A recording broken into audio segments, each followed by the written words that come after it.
হ্যাঁ মাছ তো ফুরাই গেছে, নদীতে যে দেখো তো মাছ পাও নাকি? সকালবেলা মাছ পাবো নদীতে? হ্যাঁ পাইবা, সকালেই তো পাওয়া যায়। পাইলে আনো। পাইলে আনবা মানে এক্ষুনি নিয়ে আসো, রান্না করো। কি মাছ আনো?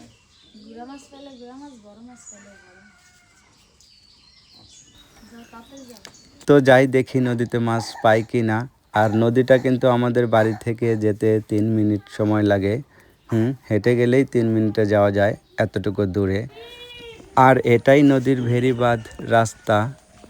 নদীতে কিন্তু চলে এসেছি। তো ওই যে দেখেন নদী দেখা যাচ্ছে, নদীতে কিন্তু এখনও অন্ধকার আছে, কারণ এখনও অনেক সকাল। আর এইখানে মাছ কিনতে হলে অবশ্যই আরও সকালে আসতে হবে। এখন তো দেখছি সবাই মাছ ধরে নিয়ে বিক্রি করতে চলে গেছে বাজারে। তবে একজন আছে আমারই বন্ধু, ওকে জিজ্ঞেস করবো মাছ আছে কিনা। কালা, এই মাছ আছে? কি মাছ? আর ও বলছে যে হ্যাঁ মাছ আছে, তবে বেলে মাছ আছে। তো ঠিক আছে, বললো যে তুমি বসো, আমি মানে বড়শি দিয়ে ধরে তো, বড়শি উঠানো শেষ হলে তারপরে আসবো, তখন মাছ নিয়ে যাবে। তবে দেরি করতে হবে। সবাই ভালো থাকবেন, ভালো লাগলে শেয়ার করবেন।